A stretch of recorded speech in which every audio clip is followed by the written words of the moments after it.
इंदौर में the Kerala story film से मिली हिम्मत के बाद वापस लौटी हिंदू युवती के मामले पर सियासी बयानबाजी शुरू हो गई। बीजेपी के फायर ब्रांड नेता और राज्य की पर्यटन और संस्कृति मंत्री उषा ठाकुर ने कहा कि बहुत सुखद संदेश है कि युवती किसी षड्यंत्र में फंसने से पहले जागरूक रहकर अपनी रक्षा कर पाई। बीजेपी विधायक आकाश विजयवर्गीय ने कहा कि द केरल स्टोरी फिल्म समाज को बदलने का काम कर रही है। राष्ट्रीय नहीं, ये अंतर्राष्ट्रीय षड्यंत्र है। हम विभिन्न देशों की भी दुर्दशा को देख रहे हैं, तो इन सब बातों से आगाह समाज को भी करना है और सबका जीवन सुरक्षित हो, सम्मानित हो, कोई किसी के साथ धोखाधड़ी ना करे, क्योंकि धर्मांतरण तो आखिर राष्ट्रांतरण है। ये किसी कीमत पे हो नहीं सकता। हमारे देश का अपना कानून बहुत मजबूत है। जरूरत है नागरिकों के जागरूकता की।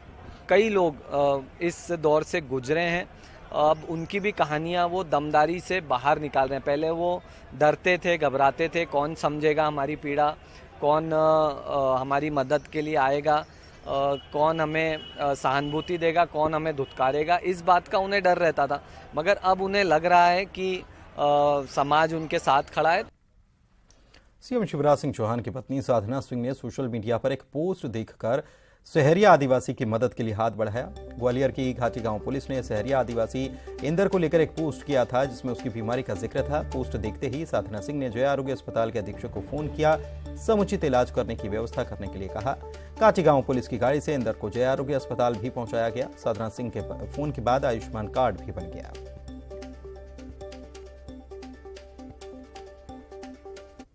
माननीय साधना जी का फोन आया, वो पहले भी, ये पहली बार नहीं है। कोविड के टाइम में भी, चूँकि मुझे अभी 4 दिन बाद 3 साल हो जाएंगे यहाँ, तो पूरे कोरोना में भी आपने देखा होगा मैं रहा हूँ, तो सभी लोगों के फ़ोन आते हैं। उनका भी, उन्होंने बहुत लोगों की चिंता की। अचानक हो गया, इसकी नज़र कानों से नहीं सुनता है। किसने फोन किया था, किसने भर्ती कराया? पुलिस वाले थी, वे घर पर ही पहुंची थी, वो बे जहाँ तक छोड़ गए। पता है किसने फोन किया? मैडम सीओ साहब की पत्नी। सीएम साहब? हाँ, अभी इलाज मिल रहा है? बढ़िया।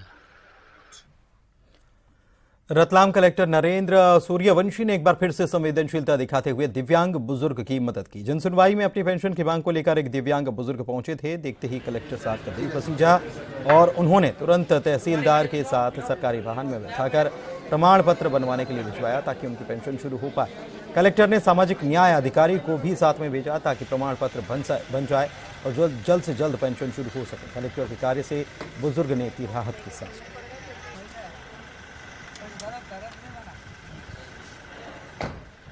मुख्यमंत्री जी की महत्वपूर्ण योजना है जनसुनवाई, उसी के तहत हम कार्रवाई करते हैं। आज हमारे वहाँ बदवासा के एक बुजुर्ग आए थे जो जिनकी आंखों से उनको दिखता नहीं है, तो दिव्यांगजन का प्रमाण पत्र प्राप्त करना, उसके बाद आधार कार्ड बनवाना और पेंशन जैसी चीज़ों की उन्होंने मांग की थी।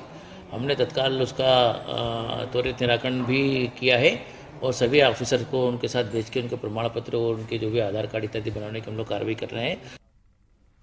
बढ़ते आगे, बालाघाट जिले की परसवाड़ा विधानसभा के भादुकोटा में मंगलवार को 2 दिनी वनवासी रामकथा का वाचन करने पहुंचे बागेश्वर धाम के कथावाचक धीरेन्द्र शास्त्री ने कहा कि कुछ लोगों ने यह कहकर हाईकोर्ट में याचिका दायर कर रोक लगाने की मांग की थी कि जंगल में रामकथा का वाचन करने से वनवासियों के संस्कार खराब हो जाएंगे, लेकिन हाईकोर्ट ने भी इस याचिका को रद्द कर यह साबित कर दिया कि रामकथा से संस्कार खराब नहीं होते, बल्कि संस्कार निर्मित होते हैं।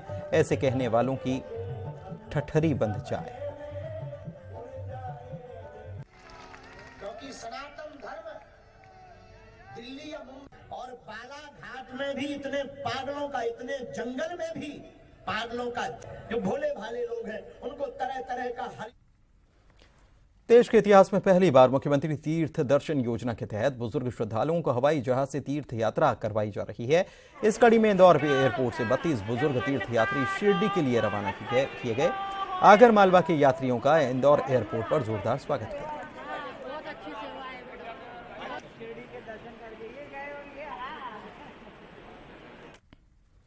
सिविल सर्विस परीक्षा का रिजल्ट जारी कर दिया गया है और परीक्षा में ईशिता किशोर ने टॉप किया तो गरिमा लोहिया को दूसरी रैंक हासिल हुई। एमपी के होनहारों ने भी परीक्षा में अपनी जगह बनाई। इनमें कई छोटे शहरों के बेटा बेटी भी शामिल है। जबलपुर की स्वाति शर्मा ने 15वीं रैंक हासिल की तो इंदौर के अनुष्का शर्मा ने 20वीं रैंक हासिल की।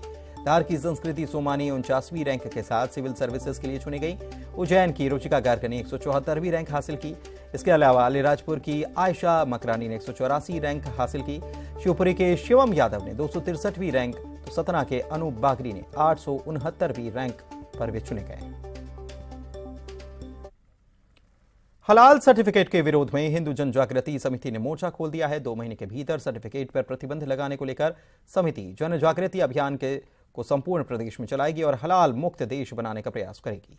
दुर्ग में हिंदू जन जागृति समिति के छत्तीसगढ़ और महाराष्ट्र के संयोजक सुनील धनवट ने इस मामले में कहा कि छत्तीसगढ़ शासन से भी समिति मुस्लिम संगठन जमीयत उलेमाए हिंद से प्रमाण पत्र की अनिवार्यता समाप्त करने की मांग करेगी।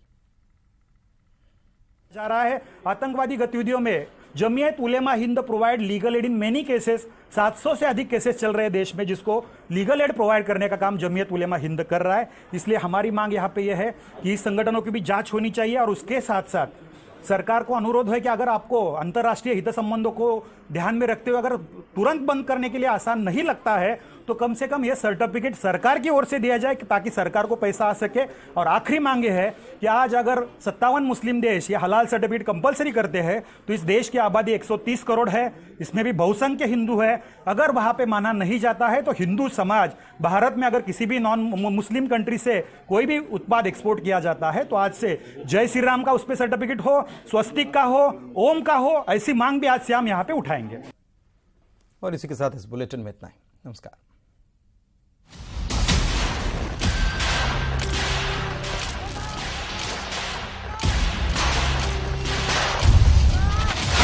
खून से सनी वो दास्तां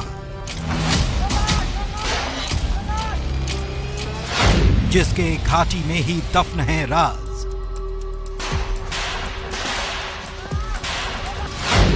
जब हुआ लाल आतंक का तांडव, 10 साल बाद ग्राउंड जीरो पर न्यूज़ 18